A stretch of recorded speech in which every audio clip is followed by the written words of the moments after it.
Hello students, how are you? कैसे हैं आप? मैं आशा करता हूँ आप बहुत अच्छे होंगे। क्लास 6 में हिंदी की बुक निकाल लीजिए, फास्ट निकाल ली हिंदी की बुक्स।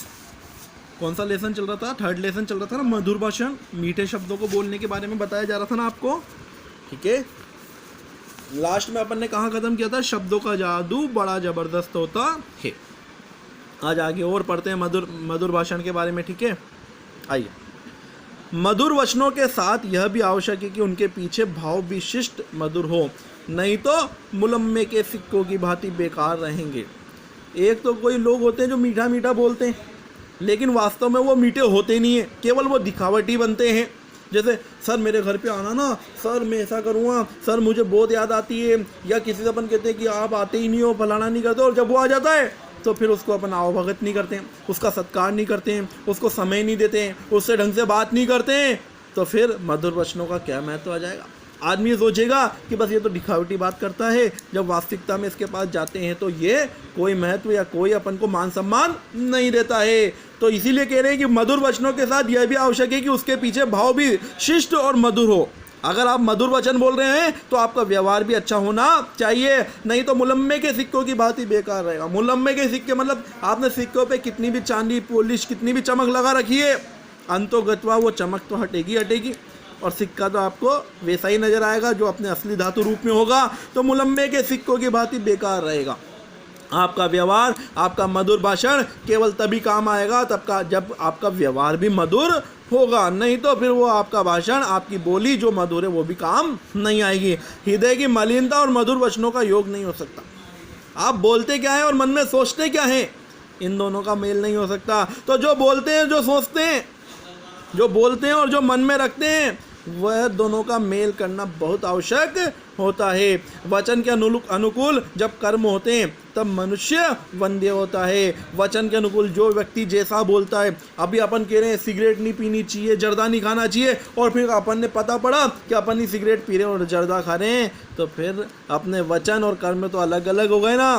तो लोग हमें हमारी प्रशंसा करेंगे, हमारी तारीफ करेंगे, हम वंदनीय होंगे? नहीं होंगे ना, क्योंकि हमारे जो वचन है वो अलग है और हमारे कर्म अलग हैं। इसीलिए कभी कह रहा है कि वचन के अनुकूल जब कर्म होते हैं तभी मनुष्य वंद्य बनता है। वंद्य मतलब उसकी समाज में अच्छी छवि बनती है, लोग उनका अनुकरण करते हैं।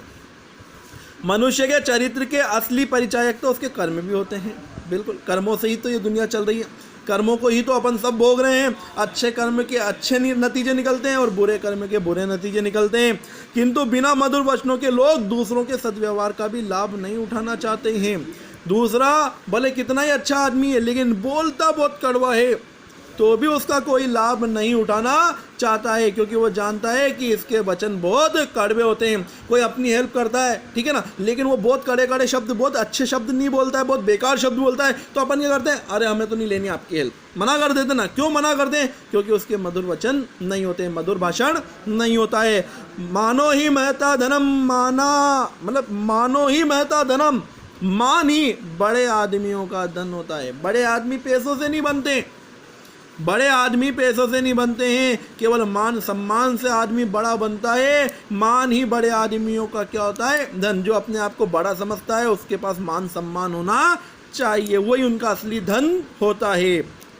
जो लोग बिना मान के दान देते हैं उनका दान भी स्वीकार नहीं होता। जिनका मान सम्मान नहीं होता है और अगर वो दान देने चले भी जाएं तो उनका दान स्वीकार नहीं होता है। मान लीजिए आप करोड़पति हैं, लेकिन समाज में आपकी इज्जत नहीं है। आप किसी मंदिर पे या कहीं किसी भिखारी को या किसी मजबूर को या किसी आवश्यकता वाले को पैसे देने जाओगे तो वो 10 बार सोचेगा, क्योंकि आपका मान सम्मान नहीं है।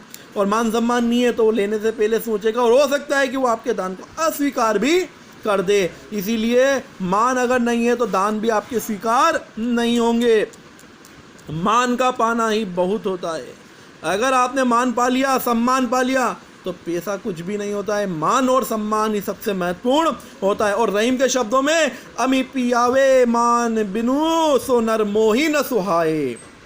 अमी पियावे मान मतलब रहीमदास जी कहते हैं कि मान ही व्यक्ति को पिलाना चाहिए। जो पिलाने के लिए, जैसे अपन आओ भगत करते हैं, किसी के आने पे उसको खाना खिलाते हैं, जल पिलाते हैं, चाय पिलाते हैं, तो बस कह रहे हैं कि मान पिलाइए। बाकी और कुछ मत पिलाइए। अमी पियावे मान बिनु सो नर न मोहि न सुहावे। जिस व्यक्ति के यहाँ मुझे मान सम्मान नहीं मिलता है मैं वहाँ जाना पसंद नहीं करता हूँ। और वास्तविकता है आप और हम भी थोड़ी जाएंगे, जहाँ मान सम्मान नहीं होगा वहाँ कोई भी नहीं जाएगा। आगे ना बात समझ में। इसलिए मान सम्मान का होना बहुत जरूरी होता है। मधुर भाषण समाज सेवक का एक आवश्यक गुण हो जाता है। इसलिए मीठा और अच्छा बोलना, मधुर भाषण करना समाज सेवक का एक आवश्यक गुण हो जाता है। अगर आप समाज की सेवा करते हैं, समाज सेवी हैं, तो भी आपके लिए मधुर बात करना आवश्यक है, क्योंकि आपकी समाज सेवा फिर व्यर्थ हो जाएगी। ये गुण जन्म से तो प्राप्त होते हैं, ये गुण जन्म से तो प्राप्त होते हैं, किंतु शिक्षा द्वारा भी ऐसे शुभ अभ्यास और संस्कार बनाए जा सकते हैं। हमें अपने माता पिता के संस्कारों को ग्रहण करते हैं। कहा जाता है ना कि अपने माता पिता से सीखते हैं, तो हमारे माता पिता में जो अच्छे संस्कार है वो अच्छे संस्कार हमारे अंदर आएंगे। लेकिन ऐसा वास्तविकता में है भी सही और नहीं भी है। नहीं क्यों कि जरूरी नहीं है कि सारे संस्कार हमें हमारे माता पिता से मिलें। कुछ संस्कार हम हमारे विद्यालय में शिक्षा प्राप्ति करने जब जाते हैं तो वहाँ से भी ये गुण हमें प्राप्त होते हैं। शिक्षा द्वारा भी ऐसे शुभ अभ्यास और संस्कार बनाए जा सकते हैं। टीचर आपको सिखाते हैं ना, पैर छूना, गुड मॉर्निंग करना, ठीक है ना, नमस्ते करना, या भगवान के नाम का उच्चारण, या जिसको भी आप मानते हो उनका उच्चारण करना, किसी भी चीज़ के लिए धन्यवाद देना, आप कहकर बुलाना, है ना, और कोई बोले तो उसको तू से नहीं बोलकर आप से बोलना, सभी को आदर सम्मान देना, ये सब शिष्टाचार आपको विद्यालय में भी सिखाए जाते हैं। मन, वाणी और कर्म का सामंजस्य ही मनुष्य को श्रेष्ठता के पद पर पहुंचाता है। मन, वाणी, शब्द जो बोलते हैं और कर्म जो कार्य करते हैं का सामंजस्य, ये तीनों का जो मेल मिलाप है यही मनुष्य को श्रेष्ठता के पद पर पहुंचाता है। फिर भी वचनों का विशेष महत्व है। मन, वाणी और कर्म तीनों का विशेष महत्व है, लेकिन सबसे ज़्यादा महत्व वचनों का है, वाणी का है, क्योंकि एक कटु वचन सारे किए धरे पर पानी फेर सकता है। आपने अगर किसी से एक बार गलत बोल दिया तो जिंदगी भर के लिए गिठान बन जाएगी। ठीक है,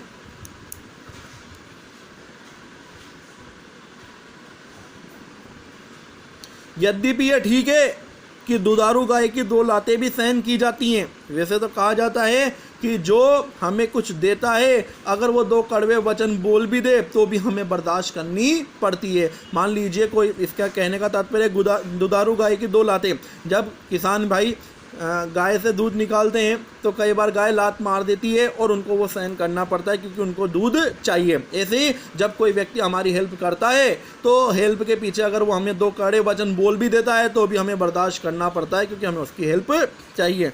फिर भी दूसरे के स्वाभिमान का हनन कर उसके साथ उपकार करना कोई महत्व नहीं रखता।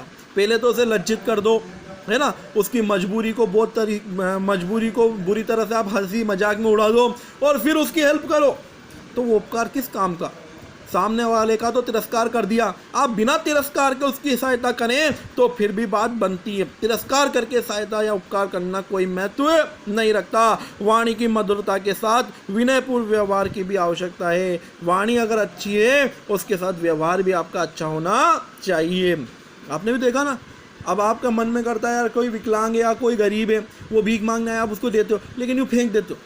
अब आप मन में तो रख रहे हो उसके लिए, उसकी वाणी अच्छी है कि आप यार उसके लिए अच्छा कर रहे हो, लेकिन आपका व्यवहार गलत है ना।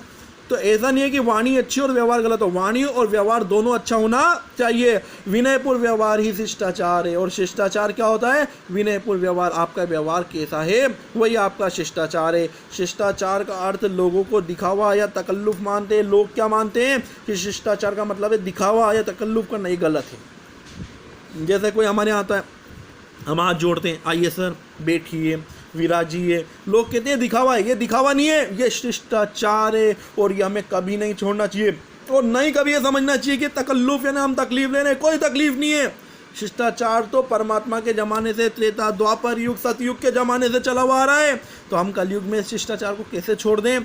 तो शिष्टाचार, बड़ों का आदर या उनका सम्मान में कोई कमी नहीं रहनी चाहिए। कोई तकल्लुफ नहीं है, लोग कहते हैं तो भी नहीं है, ठीक है ना। लेकिन वास्तव में उसका अर्थ है सज्जनोचित व्यवहार। लोग तकल्लुफ मानते हैं, तकलीफ मानते हैं, लेकिन गलत है। वास्तव में क्या है उसका अर्थ, सज्जनोचित व्यवहार, यानी एक सज्जन की तरह व्यवहार करना। मधुर भाषण के साथ इसका भी मूल्य है। अगर आप मीठा बोलते हैं और व्यवहार उचित है तो उचित व्यवहार का भी मूल्य है। इसके द्वारा मनुष्य की शिक्षा दीक्षा और कुल की परंपरा और मर्यादा का परिचय लग जाता है। सामने वाला कह देता है कितना संस्कारी बच्चा है, इसके माता पिता ने कितने अच्छे संस्कार दिए हैं, इसके दादा दादी और इसका परिवार कितना अच्छा रहा होगा। ये सब आपके शिष्टाचार पे डिपेंड करता है कि आप कैसा व्यवहार करते हैं। तो भाषा उत्तम रखनी चाहिए, भाषा में शब्दों का उचित प्रयोग करना चाहिए, साथ ही जो व्यवहार है वह भी उचित रहना चाहिए। और इसी से आपके संस्कार, आपकी कुल की मर्यादा और परंपरा का पता लगता है। शिष्टाचार वाणी का भी होता है और व्यवहार का भी होता है। केवल बोलने का ही शिष्टाचार नहीं होता, वाणी का, बोलने का भी, और साथ में व्यवहार का भी शिष्टाचार होता है। ठीक है, आप कह रहे हैं कि आप बहुत वृद्ध हैं, आप ट्रेन में क्यों आए अंकल, आप किसी को साथ लेके आते हैं, ठीक है, बहुत अच्छा आप बात कर रहे हैं, लेकिन आप अपनी सीट खाली नहीं कर रहे हैं उस वृद्ध के लिए, बस बैठे हुआ और वो खड़ा है।